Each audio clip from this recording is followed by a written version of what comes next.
Bonjour, chers élèves, les premières années sciences maths et aussi les premières sciences et les premières sciences éco et sciences et techniques. Dans cette vidéo, je vais corriger un exercice, un devoir à domicile numéro 1 qui était déjà publié dans ma page Facebook soutienmath.mjit. Et maintenant, je vais la corriger pardon, dans ma chaîne YouTube et après, je vais publier bien sûr cette vidéo. Ce devoir à domicile s'était donné en 2020-2021 et dans l'année, il s'était donné comme un devoir surveillé dans l'année précédente, qui précède bien sûr 2020-2021.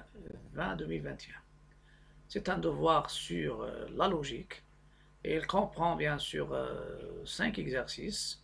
Dans l'exercice A, j'ai donné 4 propositions, et des propositions variées, donc vous pouvez on vous demande de montrer qu'ils sont vrais.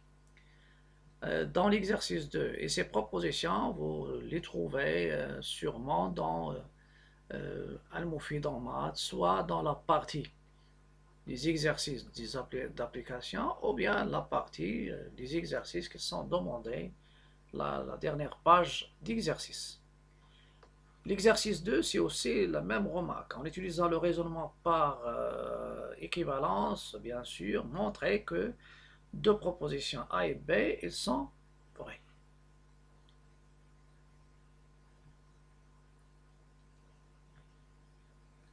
Après, il y a l'exercice 3. L'exercice 3, c'est un exercice qui il est donné dans un devoir.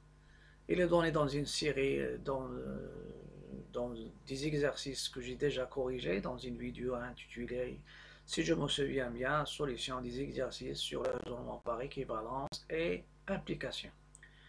Et vous trouvez bien sûr ce genre d'exercice, soit dans les bouquins de maths, et en particulier à Mofid en maths, mais il y a une question qui est la clé, c'est celle-ci. Parce que pour démontrer ces déductions, si on a ces déductions, normalement, il faut penser à la somme des carrés, c'est l'utilisation d'une identité remarquable qui est demandée dans la question 1 comme vérification, mais je demandais montrer. Il y a une déduction, on déduit que pour tout couple XY, triplé XYZ appartenant à R à la puissance 3, la somme x carré plus y carré plus z carré est supérieure ou égale xy plus yz plus zx. On peut avoir à la place de xy ABC. Et il y a montré une déduction aussi, montrer que pour tout xy appartenant à R plus le tout à la puissance 3, c'est-à-dire le produit des 3, égale de x plus y, facteur de y plus z, facteur de z plus x, est supérieur ou égal 8x, y, z. Dans l'exercice 4, il donné aussi 3 propositions qu'on vous demande de montrer qu'elles sont vraies, et il y a une proposition dont on vous demande de donner sa négation. L'exercice 5, il y a aussi, c'est donné dans le Mufid en maths, mais il y a une question que j'ai ajoutée, c'est la première. Quel que soit xy appartenant au carré, vous pouvez montrer cette égalité. Après, on vous demande de montrer que pour tout x strictement positif et y strictement positif, vous avez cette inégalité et il y a une déduction. Je passe directement à la solution de l'exercice 1. Dans l'exercice 1, je vais montrer que la proposition P est vraie. Donc, je prends xy, le couple xy appartenant à l'intervalle 1 plus l'infini de tout au carré, et je vais montrer par contraposition que x différent du y implique x carré moins 2x plus 5 est différent du y carré moins 2y plus 5. Si vous avez ce genre, bien sûr, de questions, c'est imposé de penser à la contraposition, c'est-à-dire le raisonnement utilisant la contraposée, et P implique Q, et l'équivalence A non Q implique non P. Si j'arrive pas à montrer l'implication directe, je peux utiliser la démonstration de l'implication contraposée. C'est-à-dire, je vais non Q implique non P est vrai. Et je vais partir de l'hypothèse. On a x carré moins 2x plus 5 égale y carré moins 2y plus 5. On peut penser ici. Donc, il y a deux méthodes. Soit je fais passer le tout au premier membre, je fais appel à une factorisation à travers identité remarquable ou bien un facteur commun. et vous allez factoriser à une c'est-à-dire l'avant-dernière proposition, ça sera xy, x moins y, facteur d'une expression en fonction de x et y. Et ça vous donne x égale à y, ou une expression égale à 0, et l'égalité, vous allez montrer qu'elle est fausse avec la condition x et y sont strictement supérieurs à 1. Pour moi, je remarque que x carré moins 2x, c'est le début d'une identité remarquable, qui est x moins 1, le tout au carré. C'est pourquoi ici, soit je fais plus 1 moins 1, ou bien le 5, je le décompose en 1 plus 4. La même chose dans le deuxième membre. Et je simplifie par les 4. Ça va me donner x moins y, le tout au carré, égale y moins 1, le tout au carré. Je passe à la racine carrée pour se débarrasser des carrés. Donc ça donne la racine du x moins 1 au carré égale racine du y moins 1 au carré. Et ça va vous donner la valeur absolue du x moins 1 égale valeur absolue du y moins 1. Et n'oubliez pas, ça c'est une propriété. Et puisque x dépasse a, y dépasse a, donc x moins 1 il est positif, y moins 1 positif. Ce qui est à l'intérieur de la valeur absolue est positif, donc je peux me débarrasser de la valeur absolue. Et ça me donne x moins 1 égale y moins 1. Après, simplifie, et ça donne x égale y. Donc j'ai déjà montré que cette proposition il implique celle-ci, donc par contraposition, je peux aboutir à ce qu'il faut, bien ce qu'il fallait démontrer. Quel que soit x, y strictement supérieur à 1, x différent du y implique x carré moins 2x plus 5 est différent du y carré moins 2y plus 5. Donc il est vrai.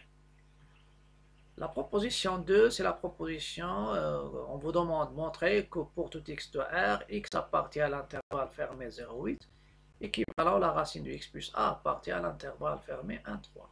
Ça, c'est très facile, normalement, pour moi, mais il faut penser que x, ça donne un encadrement. X appartient à 0,8, x entre 0 et 8.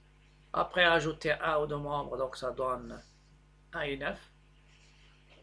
La racine,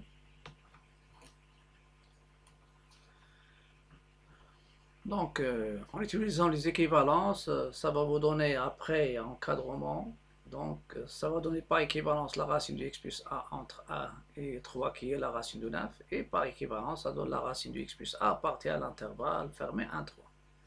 Donc quel que soit x appartenant à R, x appartient à l'intervalle 0, 8 fermé, équivalent la racine de x plus a appartient à l'intervalle fermé 1, 3. La dernière proposition montrant que R est vrai, c'est-à-dire quel que soit y appartenant à R, existe-t-il x appartenant à R tel que xy carré moins y carré, c'est l'avant-dernière je pense, égale à moins x moins 1. Donc si vous avez quel que soit x, il existe, donc la question se pose sur l'existence au moins d'un x qui, en fonction du y qui vérifie la propriété. C'est pourquoi je dis soit y appartenant à R et je pose la question, existe-t-il au moins x appartenant à R tel que xy carré moins y carré égale à moins x moins 1, c'est-à-dire on cherche x en fonction du y. C'est comme on résout une équation en fonction du x et ça sera donné en fonction du y. On a xy carré moins y carré égale à moins x moins 1. Je regroupe tout ce qui est en x au premier membre, les y, les constantes au deuxième membre. Je factorise après par x. Donc ça donne x facteur de y carré plus a égale moins 1 plus y carré. Avant de diviser, je pose la question, est-ce que y carré plus a est différent de 0? C'est oui. Parce que le carré est toujours positif, plus a sera différent de 0. Et par équivalence, ça me donne x, c'est moins 1 plus y carré sur y carré plus 1. Puisque ce rapport existe, il est dans R parce que son dénominateur, il est non nul. Donc x existe dans R et vérifie la propriété étoile, d'où, ou bien donc, quel que soit y appartenant à R, il existe au moins un x appartenant à R qui est égal sur x, tel que xy carré moins y carré égale à moins x moins 1, est une proposition vraie. La dernière propriété ou bien proposition, c'est montrant que la proposition S est vraie.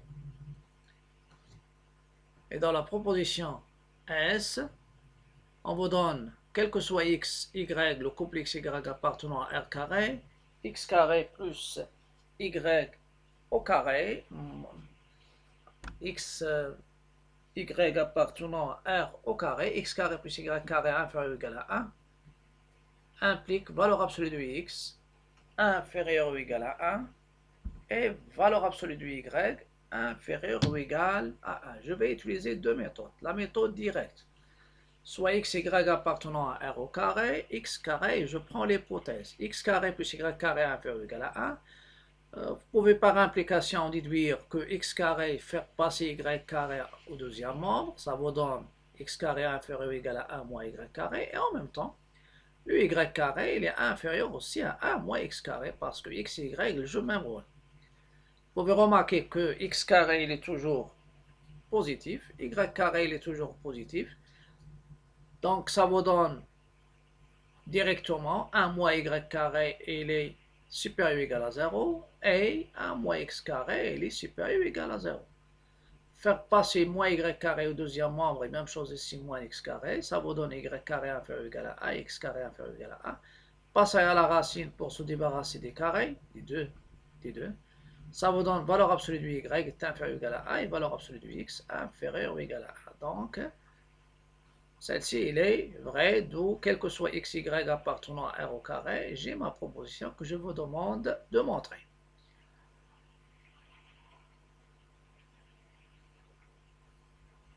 Raisonnement par contraposition. Deuxième. Donc, soit x, y appartenant à r carré, montrer que non Q implique non P est vrai. Ça veut dire montrer que la valeur absolue du x supérieure à 1 ou valeur absolue du y supérieure ou égale à 1 implique x carré plus y carré supérieur à 1. Disjonction de cas. Dans le raisonnement par contraposition, je vais procéder par le raisonnement par disjonction de cas. Ça, c'est important. Parce que vous avez la disjonction, il est vrai, si là au moins de deux propositions est vrai. Ici vous avez O, donc il y a aussi 3 cas. Si valeur absolue du x dépasse 1, alors la valeur absolue, alors valeur absolue du x au carré qui est x au carré est supérieur strictement à 1, et y dans R dans y carré il est positif ou nul, et ça vous donne la somme supérieure ou égale à 1. Même chose si la valeur absolue du y est supérieure à 1, le carré dépasse 1, et x carré dépasse 0. Donc ça vous donne ici vrai. Et le dernier cas, si les deux sont vrais, alors x carré dépasse a, y carré dépasse a, donc x carré plus y carré dépasse 2, qui est supérieur à a, il est vrai.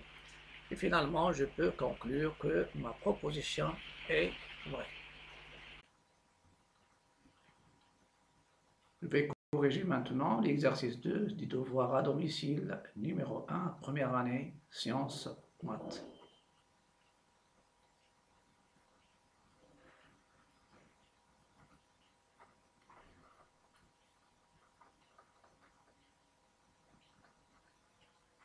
Dans cet exercice, ce qui est demandé, c'est de montrer que deux propositions logiques sont vraies. La proposition, la première, A, quel que soit x appartenant à l'ensemble R, 1 moins 1 sur la racine de 1 plus x carré est supérieur ou égal à 0. On va montrer que cette proposition, elle est vraie en utilisant le raisonnement par récurrence. Montrant donc par équivalence successive. Je vais montrer par équivalence successive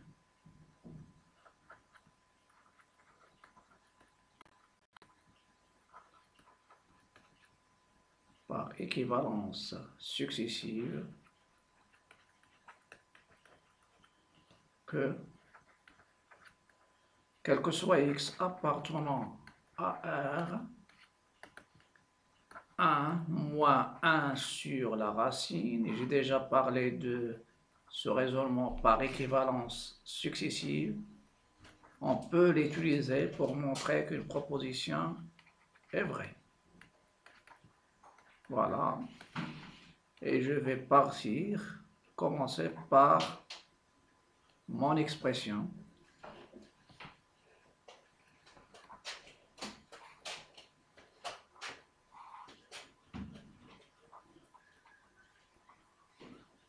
Supérieur ou égal à 0. La première chose, je peux faire passer la racine au deuxième membre. avec l'inverse, supérieur ou égal à 1 sur la racine.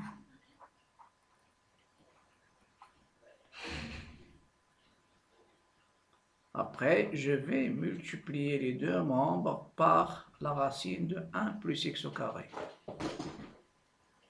Je vais multiplier maintenant, donc j'ai déjà passé moins 1 sur la racine de 1 plus x carré au deuxième membre, et ça c'est si on ajoute le même nombre aux deux membres d'une égalité, j'obtiens une égalité équivalente. Après, je vais me débarrasser de la racine de 1 plus x carré en multipliant les deux membres par la racine de 1 plus x carré qui est positive, et ça va apparaître la racine de 1 plus x au carré supérieur ou égal à 1. Après, on passe au carré parce que tous les deux sont positifs. Donc, je passe à la racine au carré pour me débarrasser de la racine carrée supérieure ou égale à 1 au carré. Et ça va me donner x carré plus 1 supérieur ou égal à 1. En simplifiant, ça me donne x carré supérieur ou égal à 0. Ça, c'est le principe des raisonnements par disjonction, par équivalence. Et je rappelle ici que quel que soit x appartenant à R, la racine à R+, la racine de x au carré, c'est x. Donc la dernière est vraie, donc puisque la dernière proposition est vraie, donc la première est vraie. Et comme la dernière proposition est vraie, alors la première est vraie. Ça veut dire c'est la dernière. Et ça, c'est aussi le principe de raisonnement par équivalence. Par des équivalences successives, si j'arrive à une proposition qui est vraie, soit par les données mathématiques ou bien les données de l'exercice, alors par équivalence, la première est vraie. Et si la dernière est fausse, la première, elle est fausse. Alors, pour tout x appartenant à R, la propriété 1 moins 1 sur la racine de 1 plus x carré supérieur ou égal à 0, elle est vraie. Voilà. Maintenant, je passe à la deuxième proposition, qui est la proposition B. Quel que soit x supérieur ou égal à 0, la racine de x carré plus 3x plus a sur 5. Donc la deuxième aussi, montrant par équivalence aussi successive,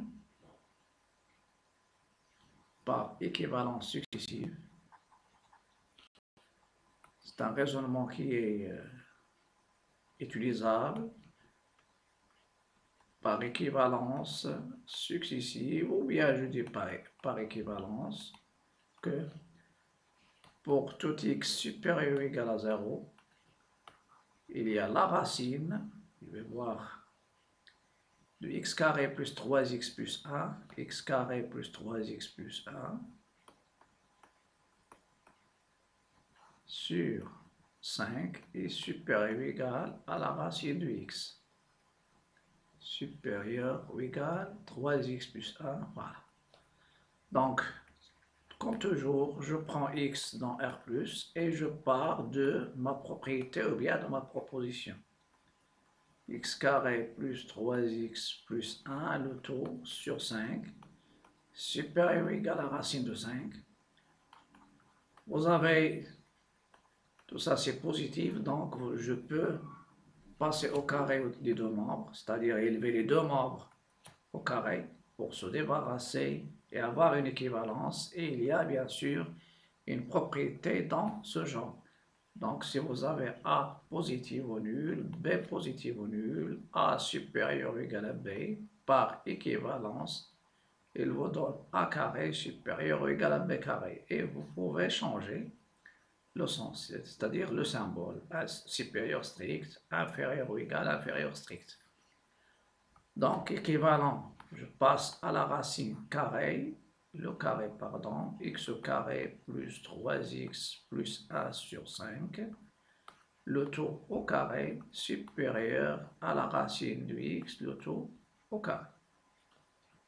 J'élimine maintenant la racine carrée, il me reste x carré plus 3x plus 1 sur 5 supérieur ou égal à x. Je multiplie les deux membres par 5. Ou bien je passe le tout au premier membre et je réduis au même dénominateur. Plus 1 supérieur ou égal à 5x, ça c'est positif. Et je vais passer le tout au premier membre. En général, les propositions qu'on peut obtenir, ce sont soit des identités remarquables, soit des propositions qui sont très connues, sont bien sûr vraies, soit par les données mathématiques, ou bien les données de l'exercice. Moins 2x plus a, et je vais aboutir à une identité remarquable dans ce cas-là. Ça va me donner x moins 1 au carré supérieur ou égal à 0. C'est toujours vrai, car, bien, il est vrai, car le carré est toujours, donc, toujours positif. Vrai, car le carré est toujours supérieur ou égal à 0. D'où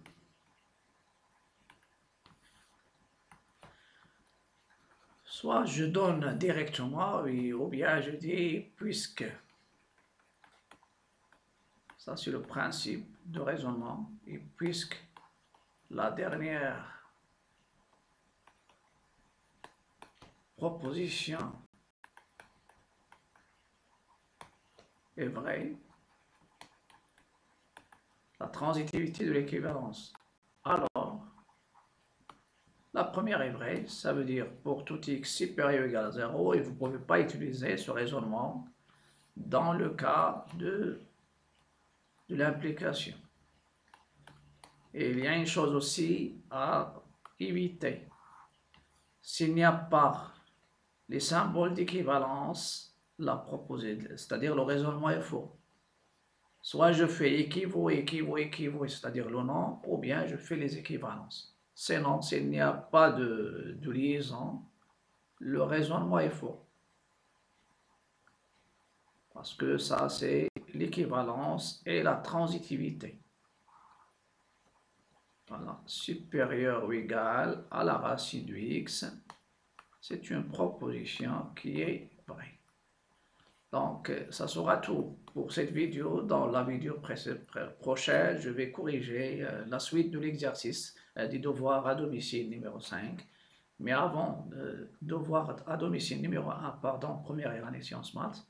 Et avant de vous quitter, je vous invite à cliquer sur le bouton s'abonner. Normalement, s'abonner pour recevoir tout ce qui est nouveau dans ma chaîne, et en plus de ça, pour m'encourager et soutenir ma chaîne. Aussi, il faut liker, partager et commenter. À bientôt et à la prochaine vidéo.